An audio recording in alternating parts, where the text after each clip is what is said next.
আজ দেখেন পুরা বিশ্ব নিয়ন্ত্রণ করে আমেরিকা, পুরা বিশ্বের নিয়ন্ত্রণ আমেরিকা করতে চায়।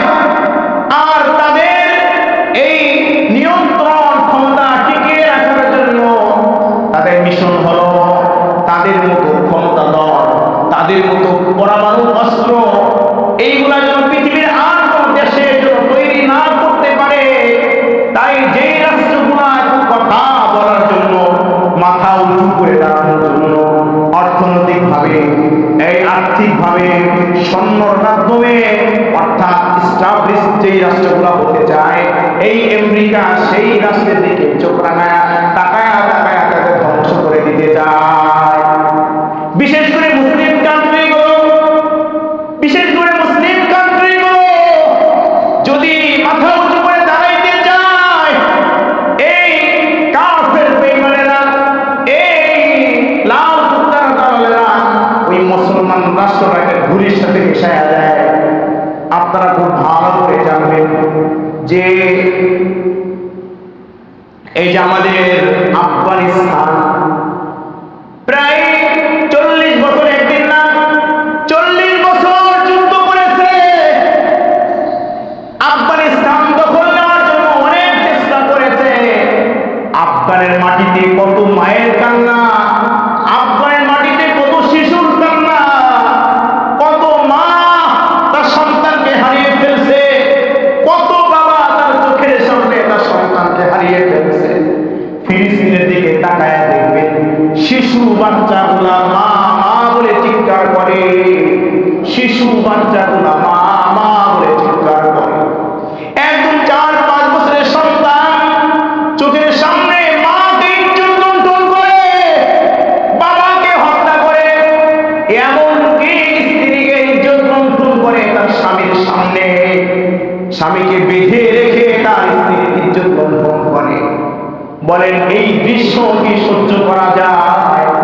কিন্তু এই বেঈমানের দলেরা পৃথিবীর আনাচে কানাচে অশান্তি সৃষ্টি করে আর নিজেদেরকে দাবি করে আমরা শান্তি স্থাপন করার জন্য কাজ করি।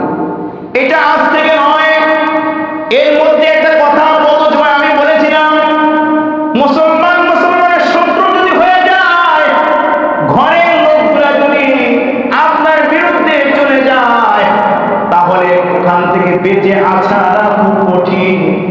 আপনার ঘরে কিছু টাকা চুরি হয়েছে আর আপনি জানেন আপনার ঘরের মধ্যে চোর আছে, এখন আপনি টাকা কোথায় রাখবেন? বাক্সের মধ্যে রাখেন, সিন্ধুকের মধ্যে রাখেন, পাশার মাটির তলে খুঁজে খনন করে রাখেন, কিন্তু ঘরের মধ্যে যদি চোর থাকে ওই টাকা আপনি কখনোই সংরক্ষণ করে রাখতে পারবেন না।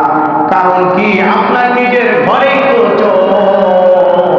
নিজের ঘরে চোর থাকলে আপনি কখনোই কোনো জিনিসকে হেফাজতে রাখতে পারবেন না।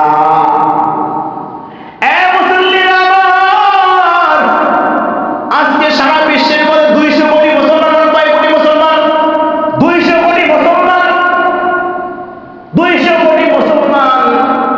অনেকগুলো রাষ্ট্র এখন পৃথিবীর মানচিত্রে মাথা দাঁড়িয়ে কথা বলার মতো যোগ্যতা রাখে। আর্থিক দিক দিয়ে মুসলমানরা পিছনে না, সামনের দিক দিয়ে মুসলমান পিছনে না, ব্যবসার দিক দিয়ে মুসলমান পিছনে না, কিন্তু মুসলমান পিছনে হলো ঈমানের লাইনে মুসলমান পিছনে। মুসলমানের ঈমান হয়ে গেছে দুর্বল, মুসলমানের ঈমান হয়ে গেছে দুর্বল। আপনারা খুব ভালো করে জানেন বদরের যুদ্ধে 313 জন সাহাবী, কয়জন সাহাবী বলেন? 313 জন সাহাবী, আর ওইদিকে 3000 সৈন্য, 3000, অপর দিকে 3000, আর মুসলমানের পক্ষে মাত্র 313 জন সৈন্য। 7 থেকে 8টা ঘোড়া, 10 থেকে 15টা তরবারি, ভাঙ্গা তরবারি, আর কিছু নাই। মুসলমানের পক্ষে 10 থেকে 12টা মাত্র ঘোড়া, কয়েকখান ভাঙ্গা চোরা তরবারি, আর ওই বেঈমানদের সংখ্যা ছিল 3000। 1000-এর মতো ঘোড়া ছিল, কিন্তু যারা মনে করেছিল যে স্বর্ণের শক্তিতে আমরা জিতে যাব, আমাদের লোক সংখ্যা বেশি, আমরা জিতে যাব। আল্লাহ বলে না না না, যুদ্ধে কখনো সংখ্যায় বিজয়ী হয় না, তরবারির মতো বিজয়ী হয় না, ঘোড়া থাকলেই বিজয়ী হয় না। যুদ্ধে বিজয়ী হয় ঈমানের শক্তি দিয়া। কি শক্তি দিয়া বলেন? ঈমানের শক্তি দিয়া। আগের মুসলমানেরা আল্লাহু আকবার ধ্বনি যদি কোনো মুসলমান এক আওয়াজে এক উচ্চারণে আল্লাহু আকবার বলতে পারে, মুসলমানের আল্লাহু আকবারের ধ্বনির যন্ত্রণায় বেঈমানের বুকে থরথর করে কাঁপ উঠে যায়। কিন্তু আজ মুসলমানের মুখে তালা মেরে দেওয়া হয়েছে। আজকে ফিলিস্তিনের মুসলমান মার খায়, সৌদি আরব তাকায় তাকায় দেখে। আফগানের মুসলমান মার খায়, মিশর তাকায় তাকায় দেখে।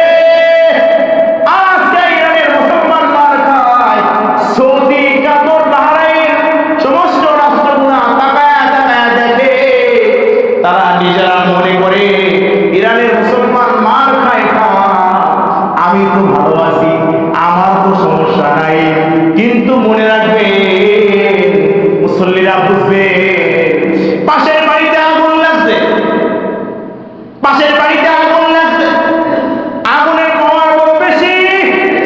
আপনি যদি নিজের মনে করেন যে পাশের বাড়িতে আগুন লাগছে, আমার বাড়িতে মনে হয় আগুন এখনো লাগে নাই, এই জন্য আমি ল্যাপে উপর দিয়ে আমি ল্যাপের তলে ঘুমাই, নাকে তেল দিয়ে ঘুমাই।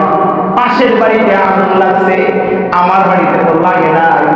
আপনি বলেন এই কথাটা যে বললো কি সঠিক পথে আছে? বলেন, পাশের বাড়িতে আগুন লাগছে, কিছুক্ষণ পরেই তো তোমার ঘরে লাগবে, কেউ ঠেকাইতে পারবে না।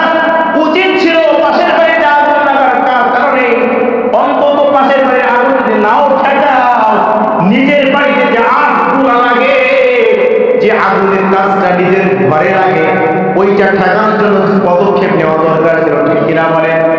আজকে ইরানরা মার খায়, মুসলমানরা মার খায়, সৌদি আরব তাকায় তাকায় দেখে। কিন্তু ইরান যখন ক্ষেপণাস্ত্র এইগুলা নিক্ষেপ করে, তখন দুই একটা সৌদি আরবে পড়ছে কিনা বলেন? বাহরাইনে পড়ছে কিনা? কাতারে পড়ছে কিনা?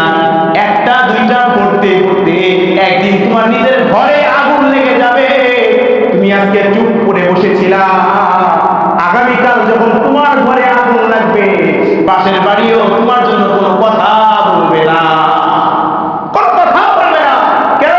সেই দিন তো তুমিও চুপ করেছিলা, আমাকে মারছিল, আমি কিছুই বলি নাই। আজকে যদি আপনার এই মহল্লার মধ্যে একটা লোককে পাশের মহল্লার লোক মারে, আর মহল্লার সব লোক তাকায় তাকায় দেখে, বলে আমারে তোমারে নেই, অমুকরে মারছে,